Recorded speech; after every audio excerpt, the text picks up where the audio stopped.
This episode of Destructoid is brought to you by Gamefly. Go to gamefly.com/Destructoid for your free trial membership.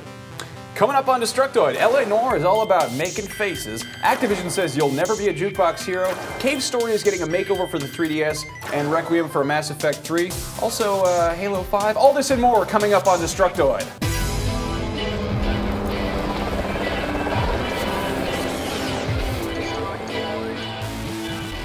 Welcome everyone to Destructoid. I'm Tara Long. Today we're going to talk about video games. Wait. Yes. Tara. Yes. You look lovely today. Thank you. Mom! Best I've ever looked. What are you doing? What are you doing? You were in the bathroom so long I thought Okay, you got no. flushed down the toilet. Mom, out. Okay, God, out. Jesus. Off screen. This is my work, okay? Yeah, okay. Suck in your gut. Mom! Yep. Last word. Yep. Welcome everyone to Destructoid. I'm the real Tara Long. I'm sorry about that, guys. My mom is in town. She's wants her 15 minutes of fame for the show. I'll have to speak to her about it afterwards. She seemed lovely.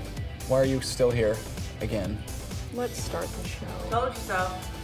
One of the most anticipated games this year is Rockstar's LA Noire. And when we did our live episode last month, we talked about the new facial recognition software that's being used in the game. And I think I made a joke about how you make a lot of funny faces, and I probably talked in some stupid 1940s voice. But this trailer appeared the other day, and it shut me up. This game looks insane. The facial expressions are the most realistic I've seen like in a video game, and everyone's already saying this is how Heavy Rain should have been as far as detective, mystery solving games go. And this one looks pretty good. It's you play as a detective who's working his way up the ranks of the LA Police Department in 1947, and you start off as kind of a beat cop, and then you work your way up into homicide and arson and traffic. But Team Bondi, the guys in Australia, used a crazy new facial scanning technology that used like 36 HD cameras or something like that to get complete facial recognition. And you actually interrogate suspects, and you have to guess based on their facial features and faces they're making whether or not they're lying, which is a crazy thing. Of course, because it's also a Rockstar game and it's open world, sandbox style, there's going to be lots of exploring and car chases and probably prostitutes, which is good. I usually hate having conversations in video games, but this actually looks like a pretty cool feature. So I'm excited, and hopefully it will involve the opportunity to say, "Sure, I believe you, but my Tommy gun don't." You've always wanted to be a detective, haven't you, Max? Keep the change, you filthy animal.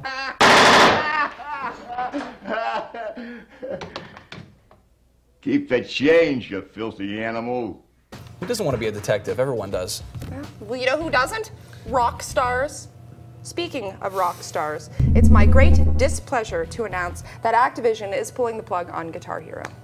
Eric Hirschberg, the CEO of Activision Publishing, cited a dramatically decreased demand for peripheral music-based games as the reason for the cancellation, saying that, quote, "Given the considerable licensing and manufacturing costs associated with this genre, we simply cannot make these games profitable based on current economics and demand. Instead, what we'll do is focus our time and energies on marketing and supporting our strong catalog of titles and downloadable content." Of course, that catalog won't include any Guitar Hero DLC, at least after February. Activision still plans to release the previously promised DLC track and mix packs for February, but after that, it's no man's land. Thankfully, they're still working on True Crime Hong Kong, right? No, actually. That's canceled along with DJ Hero 2. Or actually, the whole DJ Hero franchise is gone now. I'm sorry, Max. I have good news, though. Do you want to hear it? Do tell. It's about Cave Story. It's being remastered for the 3DS. Actually, it's going to be a reimagining, if you will, of the original game, but with new content and character designs. According to a recent interview with Daisuke Amaya, the game's developer, the 3DS version of the game will still be a 2D-style scrolling platform, but in a full 3D environment. So all the characters and weapons, pretty much all of the items in the game are 3D. He also hinted that someone special will be composing the soundtrack for the game, but is keeping quiet on the name for now. I'm excited about that. And yet, even more good news, Amaya was later quoted in the interview as saying, "It's now been 10 years since the original Cave Story came out, so I'm thinking that maybe it's about time to start thinking about a sequel for Cave Story." Yabba dabba doo! Caveman. I actually got to check this out last night. I was at an event for NIS America, and they showed off some concept art, and it looks pretty cool. Like they're sticking to the original kind of style, except they're making entire 3D environments and. Yeah, it looks slick. It looks yeah, slick. no, it looks good. They're staying true to the original look, but you know, they showed some concept art of it all too. Yeah, so they gave me a booklet of the concept art. Oh wow, screw you then.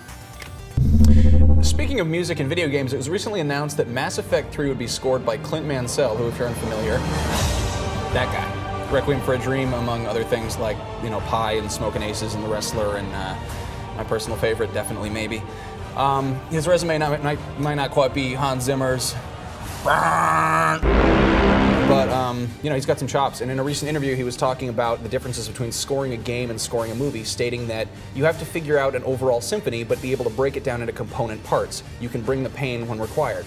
So basically, he's writing a modular film score. You know, when you're watching a movie, there's a certain point in the movie where the music, you know, crescendos and things happen. But in a game, you know, if you play like Halo Reach, like the first part of it, and shoot guys for like 10 hours straight, it's not going to suddenly play the ending theme. It's like according to what you're doing in the game that the music plays. So that's kind of a fascinating thing to think about. I'm a big fan of movie scores personally. I think that John Carpenter's Escape from New York soundtrack is one of the best albums ever. But I'm stoked for Clint Mansell doing Mass Effect 3. And I hope that it has an ass-to-ass scene with Jennifer Connelly in it, and I hope that that in has... your dreams, Max. I hope that it has PlayStation Move support. Wow. Okay. It's always asked to ask you, isn't it? Well, I'm a man who knows what he wants. Okay, you know what? Maybe we should just thank our sponsor for a second. Yeah, they're gonna love that part.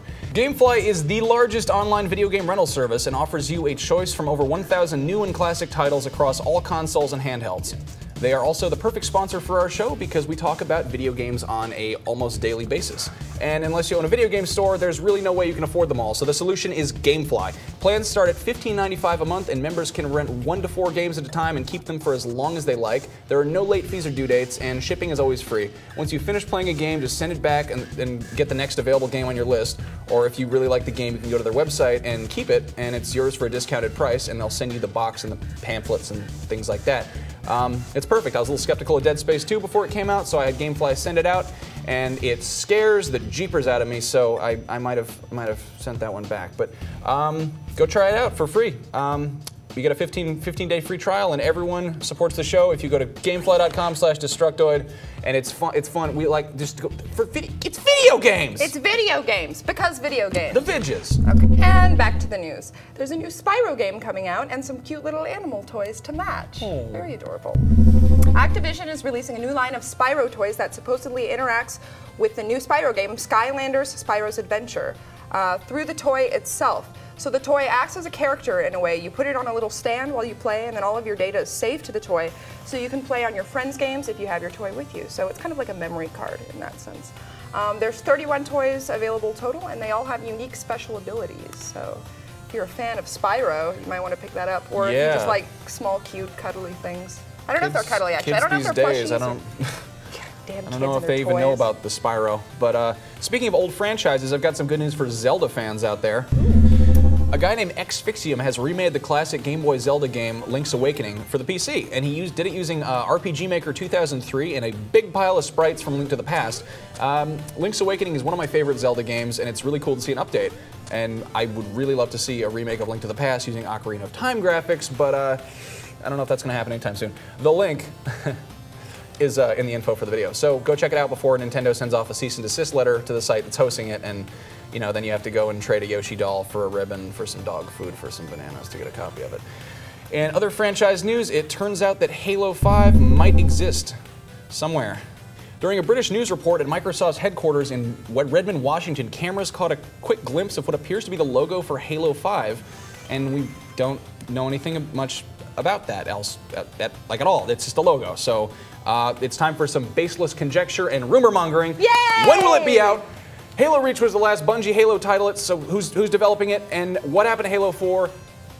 Was Halo Reach Halo 4? I don't know. What was ODST? What was this? This isn't news! This is just... Calm down, Max! I'm very upset, Tara! You know what? Maybe it's best that this is the end of our show. I think it's time to let this particular episode die gracefully. Yes, let's do that. Folks, we recently found out that our voicemail line also accepts text messages. Does it? Our producer, Zach Miner, tweeted that he doesn't want any sexting, but I am a major proponent of sexting in this day and age. So, as am I. Yeah. So send us some business sex. Yeah, business sex. sex. Make it as inappropriate as possible. And also, you should leave sexual comments about my mom in the YouTube comments. what's she doing after this? Because she told me she likes that. Oh, God.